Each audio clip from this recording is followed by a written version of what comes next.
All right, here we are on lesson numero ocho. Lesson number 8, which is going to be momentum. We're going to review momentum, which will be both linear and rotational.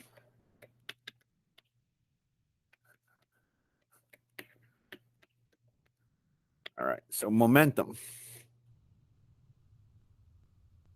is a vector quantity always in the direction of v, your velocity. Meaning that the vector is in proportion to v. If v were to double in magnitude, speed, then your momentum would double. If v changes direction from east to west, then your momentum changes direction from east to west. They mirror each other in a similar way that F and M, right? This is kind of like, I meant to say F and A, kind of the same idea, right? F and A mirror each other. They're not the same value, but they're proportional to each other. Similar fashion, this is really F net. The magnitude of the net force doubles, the acceleration doubles, or triples, the other triples, and they always are in the same direction. In magnitude, we usually write momentum simply as mv, where this is again your speed.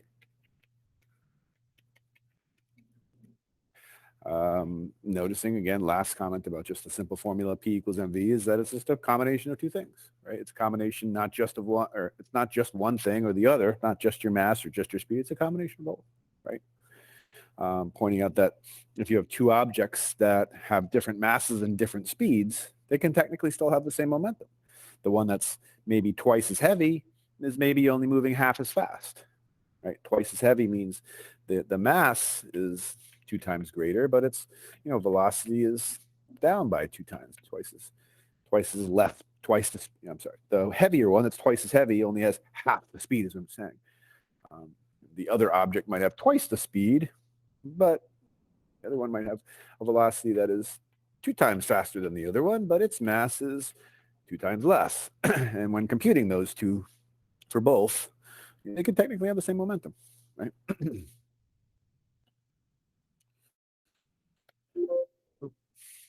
sure what happened there. So we are now looking at what I would refer to as, well, before I do that, the Impulse-Momemtum theorem. In fact, I won't talk about the Impulse-Momemtum theorem yet. Let's just talk about impulse, part of this unit. Impulse is the quantity of force and time force is applied. So if I were to start pushing you down the hallway, the impulse I deliver to you, and they usually use the words deliver an impulse to you, it would be the product of whatever amount of applied force I apply to you times how long I apply that force for. And we would call that quantity the impulse that I've delivered to you, reminding you that it's similar to work and energy, right? So remember that work was similar. It was force times distance, while impulse is actually force, the applied force times how many seconds you're applying it for. Work, again, is the force times how far you push, how far it moves while you're applying that force, the distance it moves, the displacement. So those are very similar.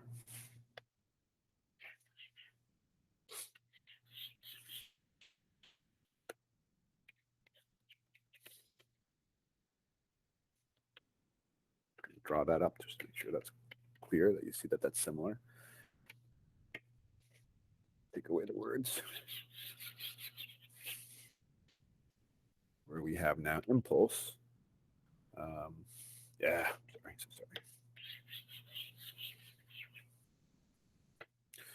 Impulse. I'm trying to draw them along the same line so you can compare them and see that connection a little better.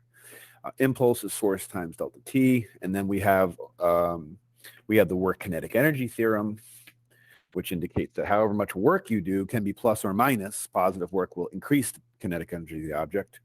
Negative work will decrease the kinetic energy of the object, like friction always does. And in a similar fashion, we end up having the impulse-momentum theorem, that this product of applied force and delta t multiplied together, called impulse, results in a change of the object's momentum. When you deliver an impulse, you change its momentum in some way. Technically, impulse is a vector. It's very rare that ends up being used, where work is not, kinetic energy is not. Those are both scalars on the left side. But same sort of idea, right? You can remove, work is adding or removing energy. Impulse is adding or removing momentum. And both can be plus or minus, right? Plus is adding energy.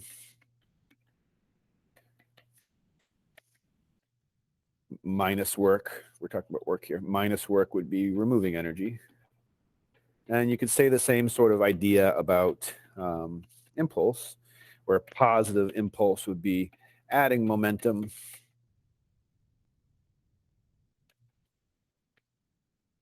You usually would say increasing the, you don't usually say adding momentum, but you do usually say adding energy. We usually say increasing the momentum, increasing its momentum, and negative is decreasing its momentum. So they can be plus or minus. Not only can impulse be plus or minus, but delta P can be plus or minus, right? If noting that if delta P is positive, that means momentum has increased. If delta P is negative, that means the momentum has decreased. Similarly over here, if delta K is positive, that means kinetic energy has increased. If delta K, your change in kinetic energy because something did some work on you, is negative, then your kinetic energy decreases. So very similar, right? And we can even look at the graphs of these two and make, again, some similar conclusions. Not some similar conclusions, some similar connections, I should say. Maybe some similarities that you just need to recognize. If we were to look at the graph now, again, of remembering we're looking at work equals force times distance, and we look at a work versus distance graph, right? This is like y equals mx plus b, right? Where work is on our vertical axis, d is on our x-axis. So if we were looking at a work versus distance graph, it could be, constant. It could be increasing. Let's just say it was like this. We recall now, hopefully, that after being pushed some distance, maybe at 5 meters, after the block is pushed from 0 meters to 5 meters, how much work was done? We have to just remember that it was the area, right? And that area represents the work done, which is equal to the change in kinetic energy. The area of that triangle is equal to the change in kinetic energy. Again, will they give you numbers? Yes. They'll go like this, and they'll give like a number here, and they'll say this is the number 10. And then you think, all right, the width is 5 going this way, it's 10 going this way. If it was a full square, it would be 5 times 10, area 50, but it's half. That's why it's 1/2 base times height for triangle. Half of base is like width, height. Height is going up. It's half of that, so it'd be 25. You see the work done was 25 joules. What's the change in kinetic energy of the object? Plus 25 joules. You gain 25 joules of energy. If that graph had gone downwards instead of diagonaling up, but downwards into the fourth quadrant, looking the same, but just going in the downward direction like this, then that would have been, remember, negative 25 joules. Negative 25 joules. Negative 25 joules of work was done by friction. How much kinetic energy did it lose as a result of the negative work done by friction? Negative 25 joules. It went down by 25 joules. Now, when we again look over here on this side for impulse, which is, again, is a product of not the applied force and the distance it's moved while applying the force, but the product of the applied force and the time interval you've applied it for. That same idea, right? Impulse can go on the vertical axis. This is like, again, y equals mx. We could just do a similar thing just to make it clear the connection. This is now a delta t axis, or instead of putting delta t, you could just put t. This is your time axis, right? And then, because technically, let me come back over here. Technically, when we draw it on the other graph, this is really delta x, right? This is the displacement. This is really displacement, which is why some textbooks wouldn't write just FD. They would actually write F times delta x. Where, I mean, delta x is usually the displacement, but not always, depends. Changes direction or not. So just pointing that out, right? Delta x is on the graph, on the x graph, where x represents the horizontal position. And some change in that position is called delta x, where here, this would be called delta t, from here to here, right? And we could say it has some area in the same fashion, and now the area of this is the impulse delivered. We don't usually say impulse done. We say work done. We decide, for whatever reason, since it sounds funny the other way, to say impulse delivered, which is, again, equal to, well, impulse momentum theory. It's equal to the change in momentum, right? So this is now, again, starting with momentum, which is not super, involved to talk about just momentum. But when you start talking about a change in momentum, that's when things become more rich. The discussion becomes more rich, right? Because now you have to talk about forces. You have to talk about the direction of those forces. You have to talk about impulse. And those are the mechanisms used to change the impulse of an object, change the momentum of the object. And you have to really think, those mean the same thing.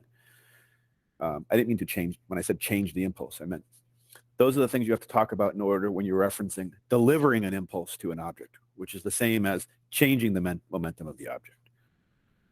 Or on the other side, you discuss those details when you're referencing doing work on something, which is the same thing as saying changing the kinetic energy of the object.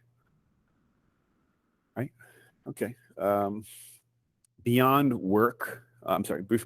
momentum and beyond the impulse-momentum theorem, usually much of the unit is about collisions.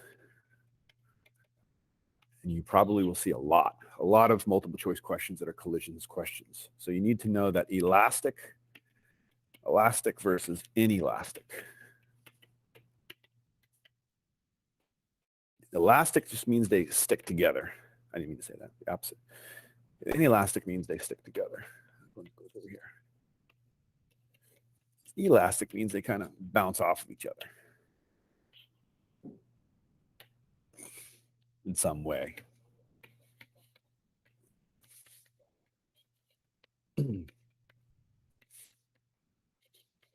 So, dribbling a basketball is an elastic collision. The ball collides elastically with the floor. It doesn't stick to the floor. When it hits the floor, it bounces off and it separates. It's in contact with the floor. During contact with the floor, there's a force that the floor feels downwards. There's a force that the ball feels upwards, which is why it then reverses and goes upwards after it hits the floor. But it doesn't stick. Right? The fact that it bounces off and separates after its moment of contact with the floor, it's considered an elastic collision. If we said it was a perfectly elastic collision, which is worth referencing, they may mention perfectly elastic. Means there's zero energy loss. And again, it's never real.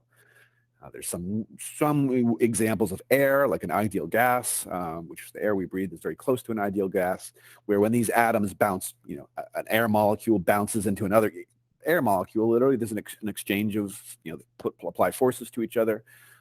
There's a momentum exchange, and it's like miniature version of what we've been talking about. For ideal gases, it's actually perfectly elastic collisions.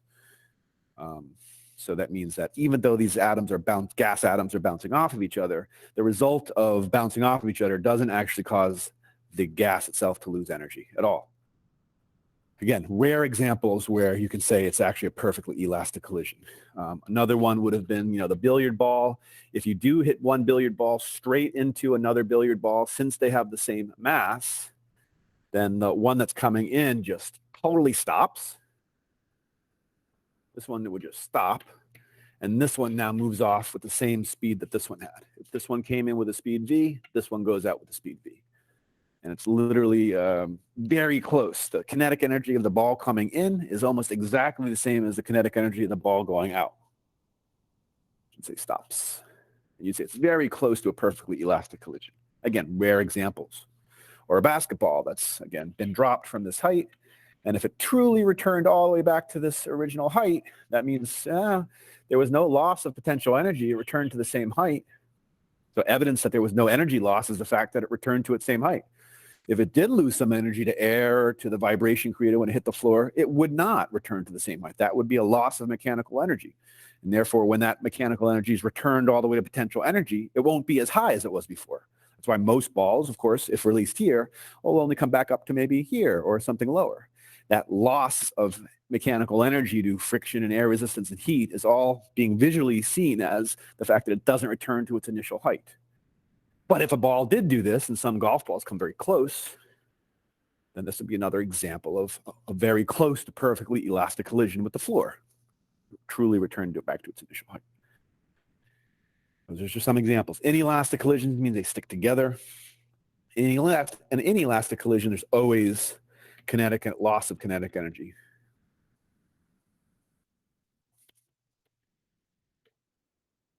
And it's often substantial. So when two things collide and stick together, we're not referencing a tiny little effect where, like, hey, that first guy coming in had a kinetic energy of 20 joules, and after he smashes into this other object and sticks to the other object, and then they move together off to the side, their collective kinetic energy is now 19.9 joules, and there was just like this little loss of 0.1 joules of energy. No. We're referencing massive losses of energy. Usually with inelastic collisions where something, again, your lab you did in Pivot Interactive had something moving and it was putty in between them, you might remember, and then they stuck together and then they moved off. It didn't force you to try to make those kinetic energy calculations before and after the collision. But if you did, they'd be massively different. There's a huge loss of kinetic energy. It's often substantial. So those are two types of collisions you definitely need to be aware of.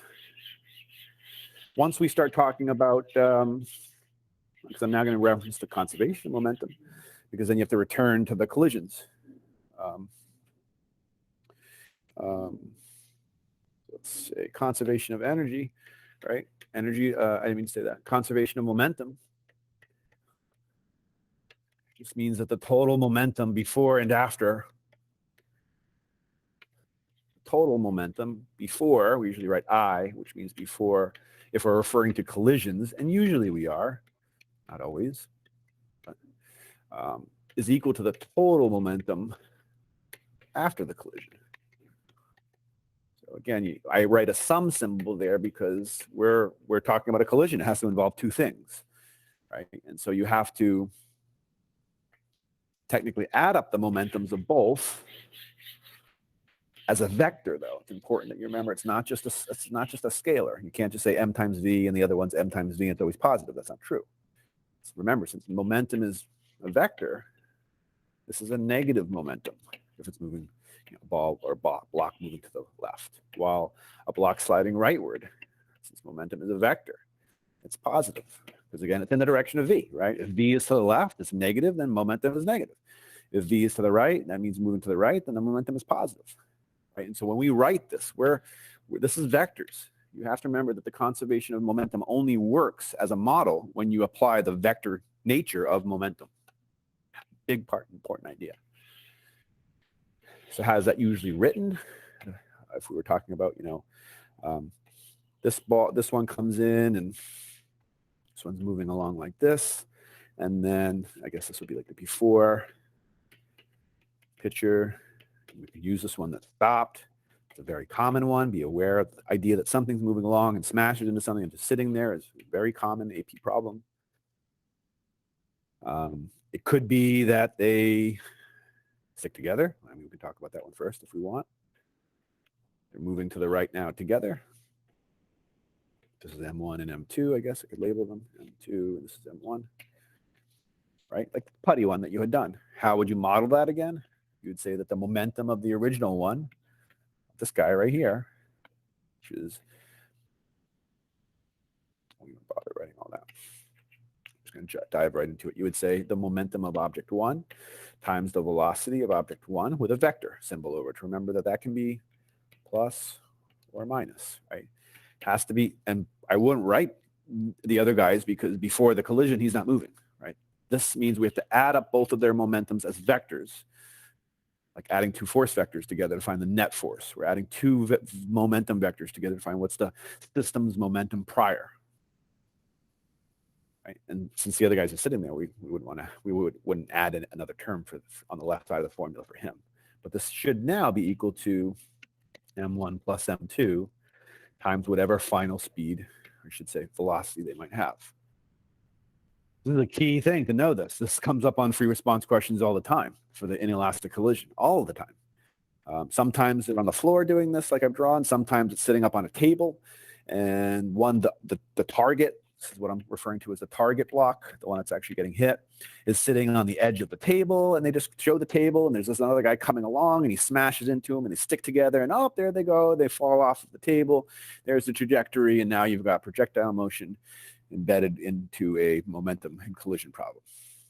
This is how you would model that part of it, right? So if you were trying to work out, often the question, not always, but often the question is, what is the final speed of them stuck together? That's this, right?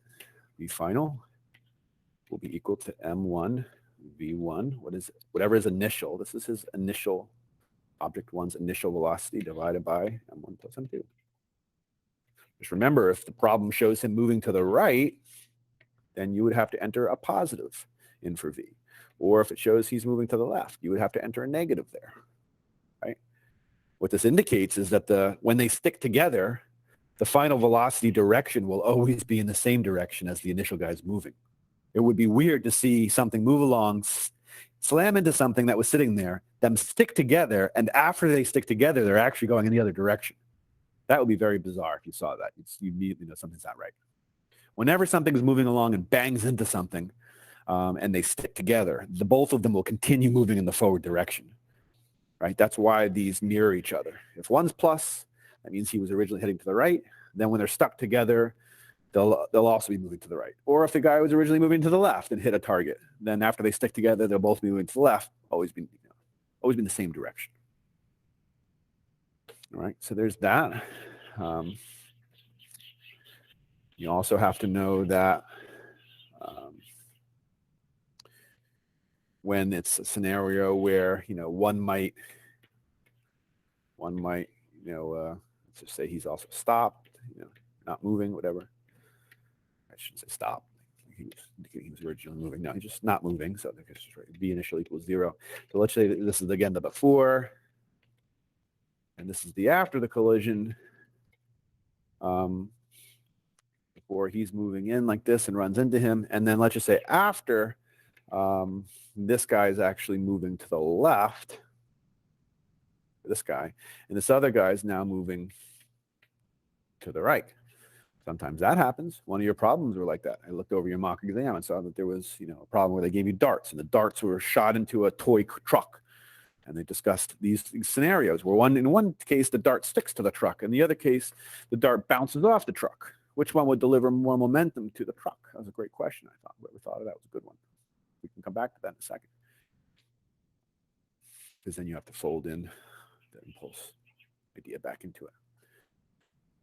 So if you were modeling these, again, you would say, the same thing as we have up here. You always say the original momentum if one guy was originally the only one moving. But now you'd have to have two terms. If they're both moving, right, then we would have to write m1 v1 final plus m2 v2 final, right? Just so that's clear. That means that if this guy was moving in with 50 units of 50 u of momentum to the right, then what does the total momentum have to be even after they've already banged into each other and this guy's moving rightward and this guy's moving leftward? And we think, what's the total vector momentum in that scenario when they're moving apart? It still has to be 50 units of momentum heading to the right, the total, right? Which means if you found out that this guy over here, just so this is super duper clear, If you found out that after the collision, this guy was moving with 25 units of momentum to the left, then this guy must be moving with 75 units of momentum to the right. If that were true, what is the total vector momentum after the collision? To the left is a minus, right? To the right is a plus. Adding those together gives you 50 units of momentum, the same as what was originally had by the guy that was coming in to the right. That's a big idea. I hope that you guys get that. I'm sure you do, right? But it's a reminder, because sometimes you get caught up in these terms, these symbols, and like, that's a simple idea. It's a powerful idea, what I just described to you. So, you again, when you're writing this, these would have to be plus or minus, depending on, what they're describing, plus or minus. If v is shown as a vector, then when you stick the number in with the speed attached to it, you got to take into consideration that. Now, what would they typically do? They would typically give you masses, and they would typically give you, he's originally coming in with such and such speed. After the collision, we see that this guy goes off to the left with such and such speed, and they tell you like 5 meters per second of speed. Based just on that information, what is this guy's final direction of motion and speed? They give you everything in our formula that we have on the bottom, other than V2 final. And all those numbers would go in, M1s, M2s, V1s, and before and after, this is V1 initial, would go in, pluses and minuses, depending on, right? This would have, if this was the case, this would have to be a plus, and this one would have to be minus. And then you just do algebra to solve for it from there. All right. Even if they're moving in the same direction, I mean, I want to point out, which is worth me saying, just reminding myself. If there's a collision where the one that's coming in bounces off, that means it's lighter. So if there's one that's just sitting here as a target, and then there's a little bullet coming in, although it depends. I mean, depends on the scenario. But let's just imagine, it's not a bullet. Let's just imagine it's another small block. Tiny one sliding along. Then if he's the lighter one, he's got a tiny mass, this guy's got a big mass. Then after he collides, this guy's going to ricochet, and he's going to come off and go in the other direction. So a lighter one, when it hits the heavier one, even if it's moving really fast, will, unless it can pierce through it. I mean, that's why I took away the bullet. If it can pierce through like a bullet, that actually is a little different. But if we're talking about two solid objects that are not going to pierce or go directly through each other, then the lighter one, regardless of how fast it's moving, surprisingly, when it hits the bigger target, will always bounce off and go in the opposite direction. And the heavier one would therefore be imparted with some momentum to the right. Right? So if this guy, and let's just talk about that one. If this guy originally came in, this little guy on the left, comes in with 50 units of momentum to the left, to the right, before he bangs into this big guy. And then he bounces off, and he's got 50 units of momentum to the left. What is his change in momentum? You might want to think 0. And that's not a change in momentum of 0. If he's moving to the right, that's a positive 50 units of momentum. If after banging in and ricocheting off the big guy, he's moving to the left, that would be negative. What is delta P? This is representing P initial. This one's representing P final, right? Delta P is always P final minus P initial. If P final was to the left with an amount of minus 50, and now the initial momentum was plus 50. When I do minus 50, that gives me negative 100 units of change in momentum. That's a change of momentum that's like going from having 50 bucks in your pocket to owing somebody 50 bucks. Right? Like one moment during the day, you've got an extra 50 bucks in your pocket. And then like later in the day, it's like, not only am I broke, I actually owe somebody $50. What's the total change in money on that day? Not 0, right? Makes sense when you think about money. Going from having an excess of $50 to owing someone $50 is a total change of money of 100. And it would be in the negative direction, right? Because you've gone from an excess of money to a loss of money. It would be negative 100, just like here. So that means if that's true, right? In this case, this guy's momentum change was 100. And we knew that he originally came in with 50, right? we knew that the total momentum in this, again, very common question, and you saw it on the little dart in the toy truck problem. This guy comes in again with 50. He's coming in with 50 units of momentum. This guy's just sitting there. He's the target. This is the little one, right? And then again, he boing, bounces off, and now he's heading to the left, also with 50 units. How much momentum will this guy have to move to the right with to conserve momentum? What will his momentum be for this big guy? Well, think. The total momentum before in the system has to be equal to the total momentum afterwards. What is the total momentum before? 50. 50 units of momentum. So after they've collided, what does the total have to be? 50 units of momentum. Big idea, like I told you. It's powerful. Simple, but big idea. This is the before the collision. How much total? This is the total before. Has to equal the total afterwards as a vector.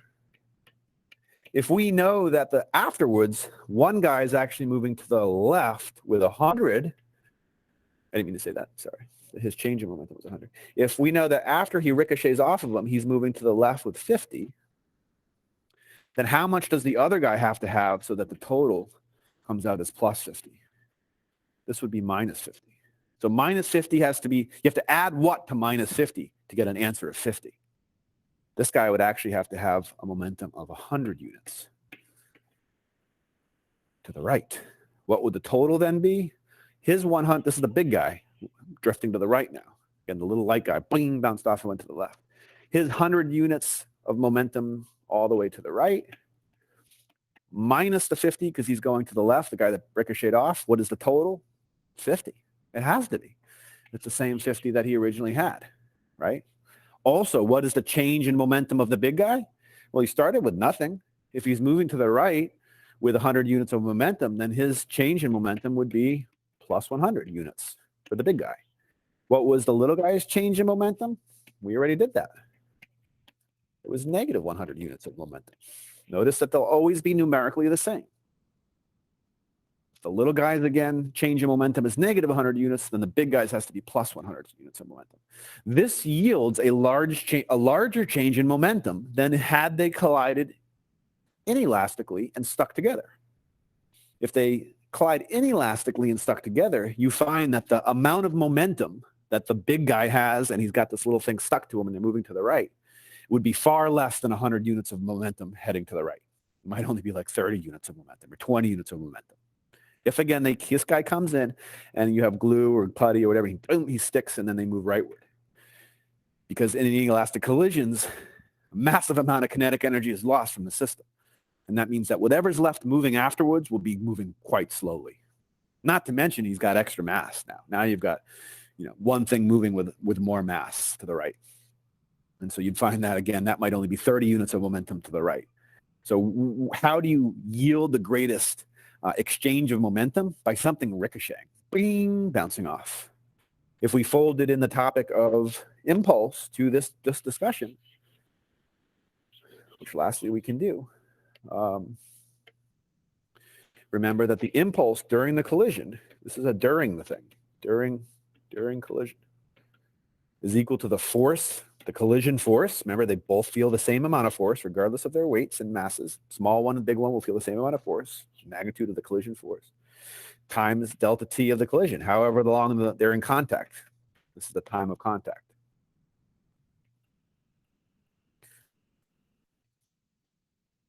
Right? So if you know from the momentum thing, what would the impulse be? If we come back to the same problem, it's still on the board over here on the right, and we asked, how much force was generated in this collision just from this information? Assuming that they tell us that during the time, we're not talking about them sticking together. We're talking about the original question, which is when the little guy boing, bounces off and goes in the other direction. And in the problem, they tell us that the time that they're in contact is, 0.001 seconds. That's the amount of time this little thing is in contact with the big one before it reverses direction and separates.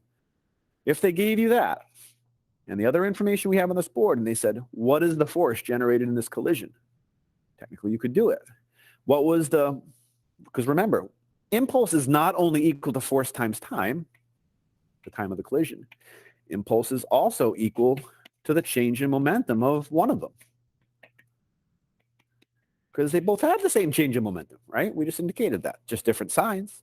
One gains momentum, the other loses the same amount of momentum. It's a conservation of energy thing. It has to be the way that it is, right?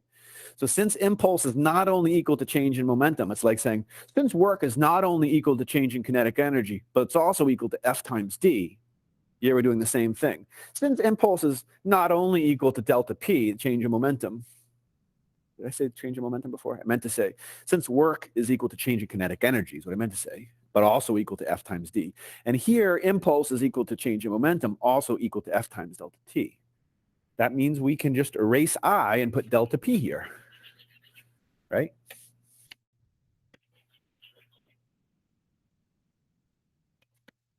This is utilizing the impulse momentum theorem. I that used to be here, the impulse generated during that collision, is equal to delta P, right? You're like, oh yeah, we know what delta P was for him. It was 100. For the big guy, let's just say. Oh, and they're going to give me the time of the collision, 0.001 seconds. You mean I just have to now find the force, just divide 100 by 0.001? Yep. And what would that be? 1,000, 100 divided by 1,000. Or I'm sorry, 100 divided by 1/1000 would actually be 100 times 1,000, which would be 100,000. So you'd get 100,000 units of force, of newtons, right? That's how that works. If they happen to give you something that has all those moving pieces, that's how it works. Lastly, I'm going to say about this problem. If they show you graphs of impulse versus time, they're not always these beautiful little geometrical shapes. Like, oh, there's a geometrical shape here. It's a triangle. Oh, it's a beautiful geometrical shape. It's a rectangle. Not always like that. Sometimes they're going to show more realistic impulse time profiles, which look more like this. During a real collision, when you apply a force sensor to something and then it smashes into something and that force sensor can measure the force from the collision. This is the kind of, oops, I didn't mean to write I up there, sorry. F. This is the force from the collision. This is the kind of profile you see on the computers after they've collided. And so you need to know that they're going to have your little, grids behind there. It's going to be done on graph paper like this. And if they say, what's the closest estimate for the impulse during this collision, then you'd have to figure out, like, what is the value of 1 square? You'll see it. They'll tell you, like, if this is the time axis, then you'll find out, like, all right, this width of one rectangle is only 100th of a second. You'll see it on the scale. And then they'll know, they'll have force values here, like 5 unit, or 5, then 10 newtons. These are newtons. So you'd say, all right, one little rectangle has a width of 0.01 seconds and a height of 5 newtons, let's just say. And what does the area of one of these represent? 0.05. And what does it actually represent? That's the impulse, units of impulse. Impulses, remember, F delta T, so the units would be Newton seconds. So the area of one little square rather is 0.05, and you'd have to go through here and be like, all right, how many do we have? 1, 2, 3, and then you literally have to be like, all right, there's a little bit here, or missing, this part that's missing. A little bit here rather, you have to start joining them together. Like, I guess this little piece can fit in here because they'll ask you to estimate it. And I guess this one plus fit in here. Okay, that's one more. So I've got 1, 2, 3, 4. And you'd have to go through 5, 6 full ones, 7 full ones, and add up all of them as best you can in terms of total squares. And if it came out as 12, you'd say 12 squares times, each square was representing 0.05 units of impulse, 0.6 Newton seconds. And that would be the impulse. That would be the impulse. And if someone said, based on this graph, what is the change in momentum of the object? It's 0.6. That is the change in momentum, right? It's like the man did 5 units of work on the object that was not originally moving, and then he pushed it, and he did 5 joules of work. What is the kinetic energy of it now? 5 joules, because that's what you said. He did 5 joules of work, he added 5 joules to it, right? So In this case, it's a similar idea. Like the impulse was 0.6 Newton seconds from the graph. What is the change in momentum that crash created for the other guy? The guy that's maybe moving to the right, wasn't originally moving. His delta P would be plus 0.6. What would delta P for the other guy that's now moving to the left? Negative 0.6. There's no other delta P's are always the opposites of each other. Last scenario, it's not this one, that I planned to talk about, was the collision. I didn't even say the collision, the explosion scenario, where something is, things are stuck together. Maybe they put a spring in here and they say it's, joined with a spring, compressed, and then they release them, spring, and bang, it springs off, and this guy goes flying this way, and this guy goes flying this way. They wouldn't do it like that. They would probably do it like this to try to confuse you. Now you got a lighter one and a heavier one. What is the total momentum before you hit the mechanism that releases the spring? Momentum before in total is 0. So what does the total momentum have to be after they release the spring? After they're moving in different directions, the total momentum after has to also be 0. That's the conservation of momentum as a vector, right? So that means if you knew that this guy was moving this way with 5 units of momentum, then how much momentum does this guy have? Must also be 5 units of momentum. Why? Because the total has to add up to 0. This is plus 5 because it's to the right. This is minus 5. Plus 5 and minus 5 is 0 units of momentum as a system, as a vector quantity at least, right? Does that mean they're moving with the same speeds? That's the confusing part? No. He's going to have more speed. This guy on the right, he's lighter. During the time the spring was pushing, they both feel the same force. That's Newton's third law. They both would feel an equal amount of force in opposite directions, Newton's third law. But A is F over M, right? So that the guy that has the least amount of mass, the guy on the right, will have the greatest acceleration, even though they both feel the same force. So this guy has a greater acceleration during the time the spring is actually pushing out, which means this guy is going to come out of here with a much greater speed, fast speed. And this guy, the opposite of everything I said, would be true for the heavier guy. He'd be moving with less, slow speed. Who has the most momentum?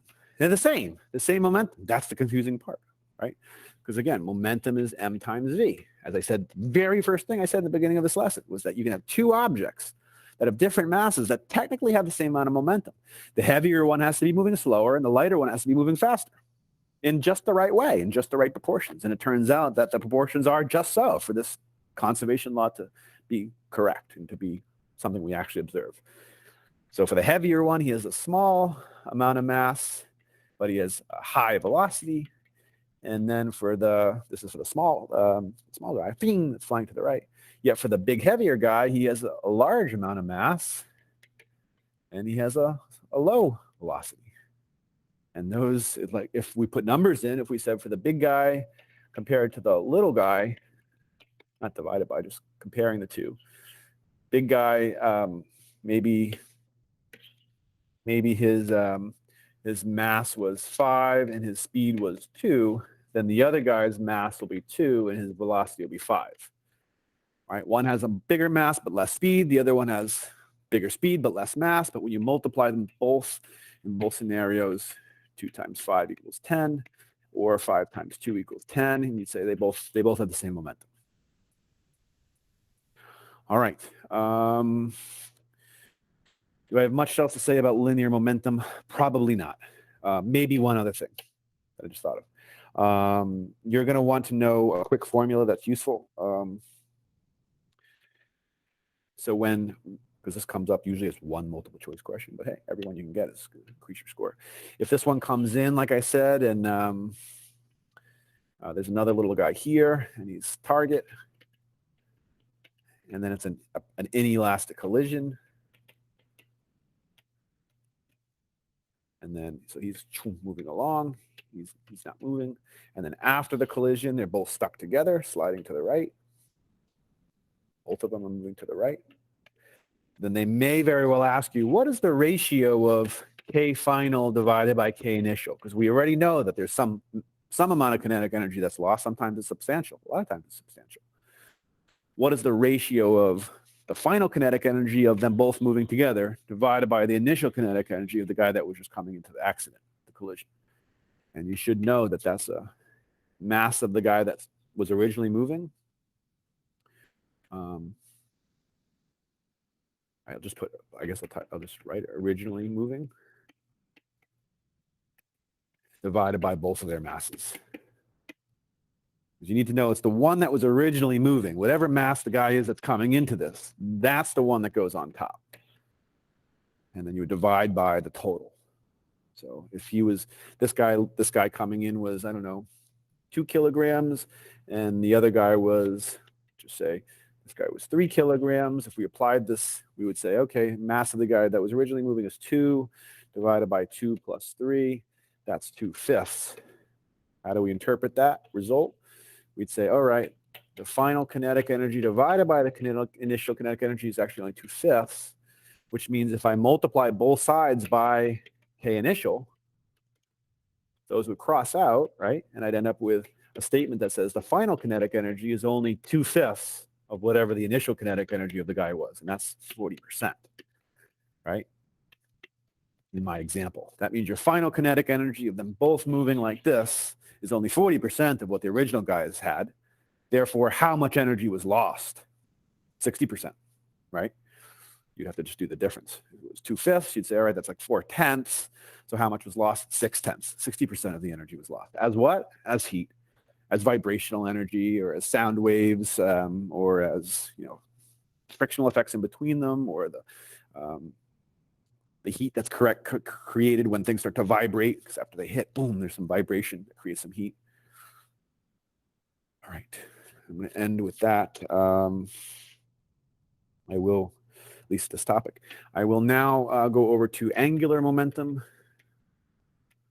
Angular momentum. All right, so angular momentum relates to something that's spinning around an axis. Like if this was like a pulley or something, or a disk. Or they refer to this as the axis of rotation.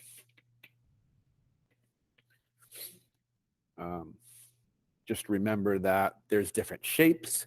Angular momentum, well, if you're not sure, but you do remember the other one for linear, then just make your replacements, the symbols. Angular momentum actually has the symbol L. This is on your equation sheet. M is like an inertia thing, which is like I, rotational inertia, and V is like omega, right? So this is the formula for angular momentum. Remembering that they have different shapes. You're not expected to memorize the rotational inertia formulas, like 1/2 mr squared for a disk, 2/5 mr squared for this and this fraction and that. You don't have to memorize them all. They're going to give them to you. They're not on the equation sheet, but if it's needed in the problem, they'll give them to you. You do have to remember that in the race, when they race the sphere versus the hoop versus the disk, the hoop is always the loser on that ramp race. The sphere is always the winner because it's an angular, rotational inertia thing. So, if you knew it was a disk problem and they said in this problem, use this formula because the rotational inertia of a disk is equal to 1/2 mr squared, where r is just the radius of the disk and m is just the mass of the disk, then that would go here. You'd stick that in for I, right? And if they gave you omega, or you had to do something to figure out what omega was, and they said, now that you know what omega is, what's the angular momentum of the disk? Multiply that times omega.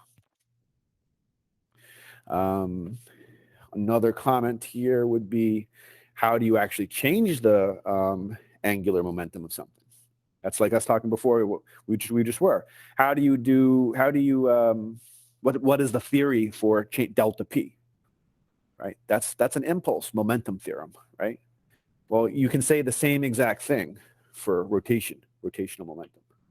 So we said before that impulse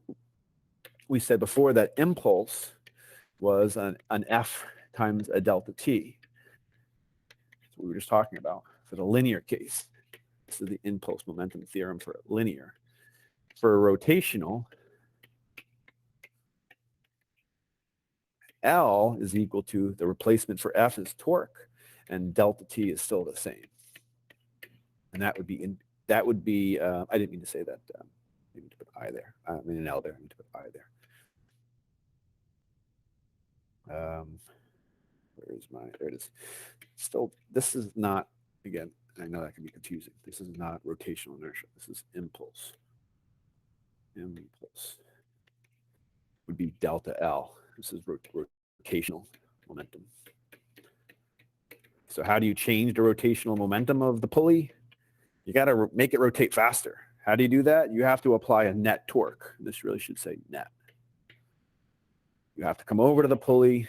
You have to apply a force, remember, like this, at a certain perpendicular distance, perpendicular to R, remembering that torque is R times F, with a sine theta in there if they happen to give you some weird angle of that applied force, but in a lot of cases, it's just the obvious straight to the side kind of force. And so RF, in that case, R perpendicular, I meant to say F perpendicular, would be torque. And delta T is how long you're applying that force and while it turns. You'd have to hold it like if it was a piece of metal, you'd have to hold it and while it rotates, continue applying that force and that torque while it rotates. And if you did that, it would rotationally speed up. That's why delta L would be I times delta omega. Your torque isn't going to change the rotational inertia. That's like changing the mass of a block. It's like that ain't going to happen. The effect of this rotational impulse by applying a torque, net torque, for some amount of time, the effect is that you're going to change the rotational momentum of that thing. What does that really mean? Delta omega is going to increase in its rotational rate. A couple other things to know is you could have scenarios where they have like a planet like this, or sun, and then they have a planet like this moving with a speed v. So you can still talk about angular momentum for a point mass approximation, which we're assuming it is. Like the center of mass is always a point mass. And the distance from here is the orbital radius r, that you can still talk about angular momentum because if you have P equals mv, it turns out if you just multiply that by r, if you multiply the original momentum, I'm writing that over here, times r. So the angular momentum can be linked to the linear momentum it has by just multiplying the linear momentum times r. And just pointing out that that was the same for a lot of the connections between rotational and angular, right? You probably recall that that we have alpha equals, A equals r alpha. Where's my, we had A equals r alpha, right? And we have a r being the thing that we have to multiply it, or v equals r alpha, where I'm writing it, let me say that, r omega, where again, to go from linear to angular, just it's a r multiplication. So it's the same thing here, with the exception that they've actually switched a little bit, because these are both linear and this is actually rotational. Nonetheless, it's still the same idea that the thing that you multiply it by to go from angular to linear is just r.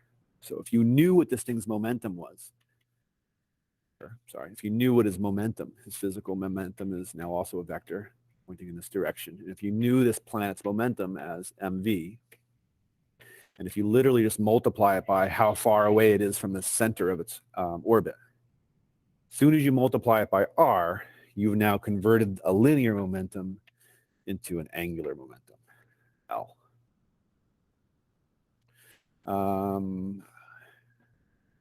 I don't know that there's much else to say. I don't think so. Don't think so. I think I might have covered everything. A second, just to make sure. No, I haven't. One other thing. The idea that for angular momentum, I guess, is a big one.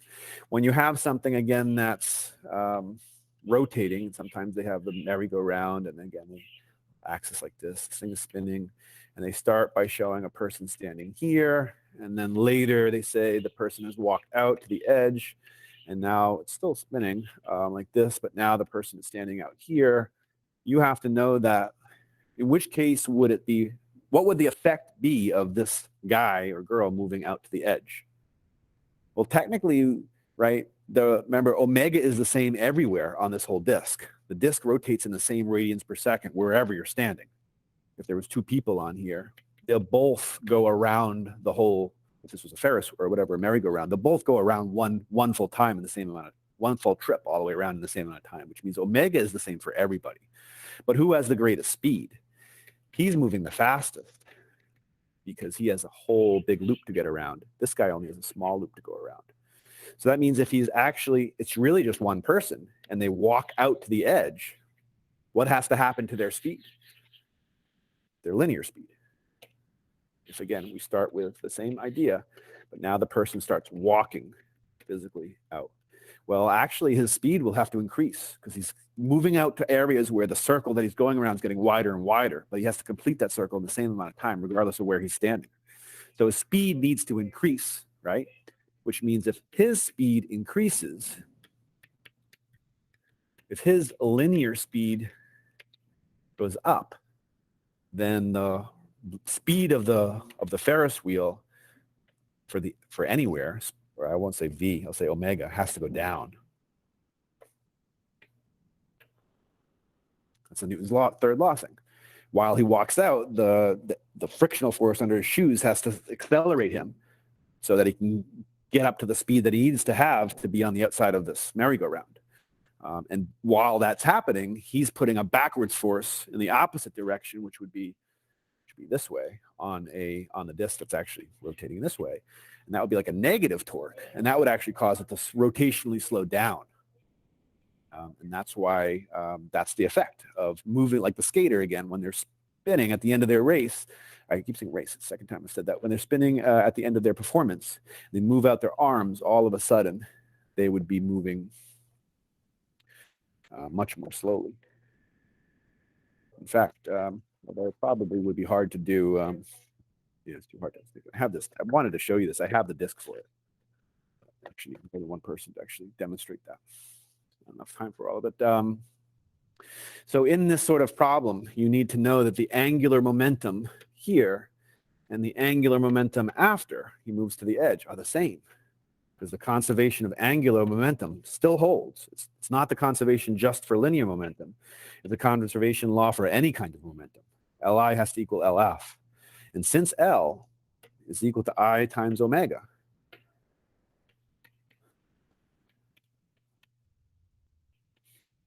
then those products have to be equal on before and after he walks to the outside. Right? So originally this thing is whipping around fast, but as he walks to the outside, all of a sudden the rotational speed starts to slow down. Or if it's the solar panels out in outer space, as they spin and then they open up their solar panels, they start to slow down in their speed because they're increasing their rotational inertia. Right? If I, which is right here, is it going to increase because you're moving some of your mass to the outside, I is going up, then omega would have to slow down in its rotation. Does that mean that the angular momentum has changed? No, same angular momentum. It just means that the rotational inertia has gone up and the rotational speed has gone down, but the product is still the same. Right? So if I wrote those on the wrong side, so sorry for that. If he does what we said and walks the outside, then I is going up, which means the rotational speed would go down because this is fixed, right? Before he starts to go and walk, you're like, all right, here's I for the system, which, by the way, I for the system in this problem would be I of the disk plus the I for the man, remembering that you would take him as a point mass, a distance away r. When you do that, the point mass rotational inertia is just mr squared. It doesn't have a coefficient. The coefficient's 1, I guess you could say. This is for the man. Just reminding you of that. So the I for the system would be the I of the disk, in this case, which was 1/2 mr squared. This is the disk. plus the mass of the man, r squared. That would be a full expression for the moment of inertia of the whole system.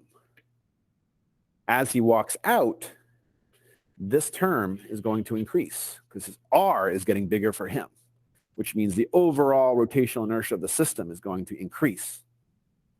Since the overall rotational inertia of the system is increasing, the rotational speed has to decrease so that the product is still going to be whatever it was before he started walking outwards, right?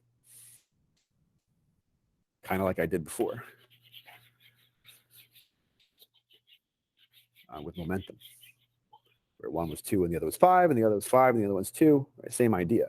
If the rotational inertia originally is, let's just say, the units of 5 and units of 2, and then afterwards, the rotational, let's switch it,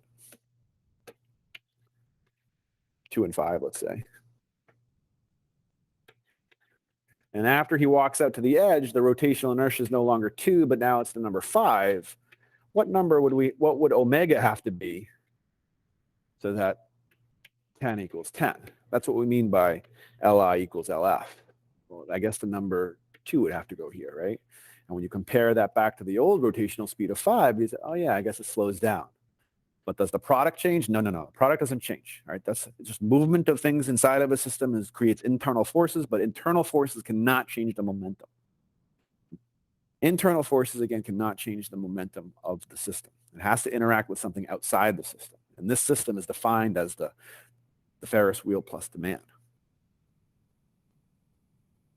So lastly, would you potentially have to solve for omega? Yeah.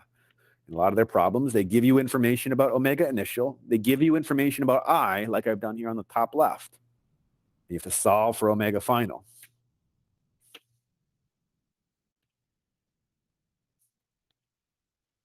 And you might have to build a little bit, construct with your I expressions in there. But that's the idea, right? I initial, remember, I is always less in my scenario where he walks outwards, and I final is always more. So an I that's a small number divided by an I that's a big number has to be a number that's less than 1, right? Which means the omega final has to be a number multiplied by omega initial where this number is less than 1, like 0.6. And like that makes sense. So the omega final should be 60% of what it originally was. Yeah, it slows down as it rotates, as he moves.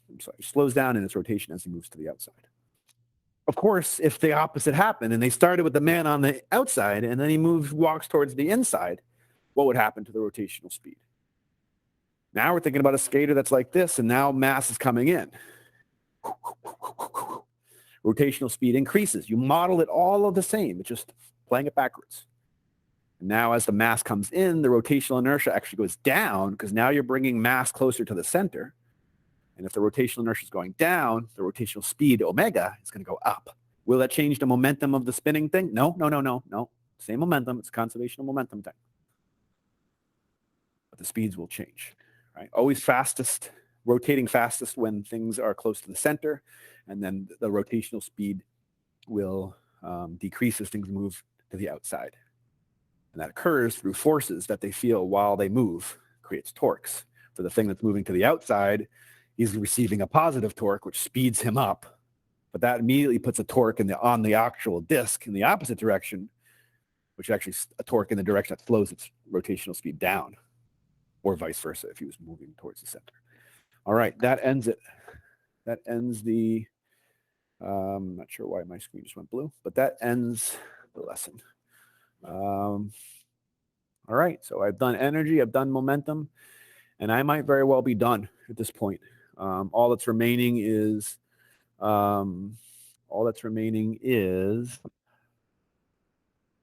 rotation and a simple harmonic motion. I might very well ask if you guys want me to teach you that tomorrow during class.